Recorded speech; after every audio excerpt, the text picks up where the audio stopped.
Well, 24 hours after the New South Wales Premier set down a roadmap for coming out of lockdown, Gladys Berejiklian today, I think it's fair to say, sprung a mighty surprise.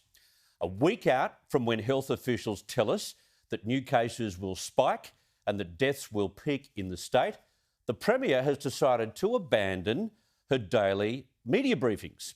And I've got to say, while it's clearly a tactic designed to normalise life ahead of living with the virus, and that's the message that she has been announcing for some time, it appears as if the government is running for cover at the worst possible time.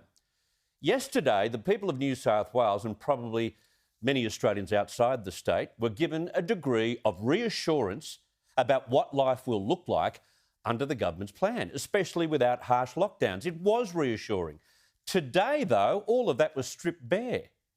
From next week, I don't know how this will be received, but the 11 a.m. information will be done by health staff through video link, as occurred before, and Minister Hazard will intermittently hold press conferences as required. So the weekend, Sunday will be the last day we officially do the press conferences in this way.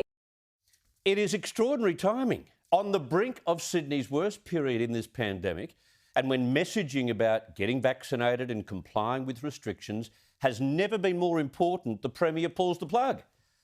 And it didn't go down too well with those who've been feeding off these daily sessions either.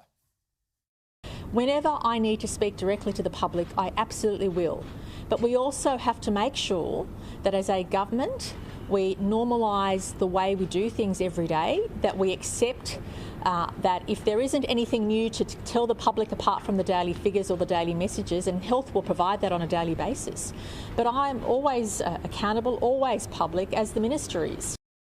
I'm sorry, don't underestimate the power of a fairly good retail sales politician to a public servant. The message has got to come from the leader. One of the great aspects about leadership, especially leading 8 million people in a health crisis, is staying on message, communicating a sense of responsibility and showing the people of the state, you've got this. How Gladys Berejiklian thinks that that's no longer necessary, especially now, is hard to comprehend. Now, in practical terms, we will hear from her. In practical terms, there's not really much change. But it looks to be a major miscalculation. If anything, the people of New South Wales need their hand held now. Bear in mind, New South Wales Parliament is not sitting either. And so there's now a much smaller degree of scrutiny. To expect the Leader of the Government indefinitely to do this every day means that I'm not doing my job properly. I need to make sure we have a good balance. We need to make sure we all live with COVID. And of course I'll continue to be accountable. I'm accountable every day. And if there's any important message or any surge or any issue that we need to communicate with, myself or the Minister for Health or anybody else will do that. But we have to accept that life with COVID means accepting that we have to live with COVID. It means adjusting. All of us have to adjust. The other point is, inside a pandemic, news and rules change almost daily. It is hard for the public to keep up, which is another reason why they've had so regular number of press conferences. And, you know, when the heat's on government, well, at least they're there so we can confront them and ask them to explain those rulings. Well, there's no longer an expectation for her to turn up, and so when the heat does rise, you won't see the Premier. I've asked One Nation leader in New South Wales, Mark Latham, to join me shortly because he's been very critical about how the Parliament is not sitting, despite health advice, allowing it to occur under certain conditions. Very similar to the way the federal Parliament is set up.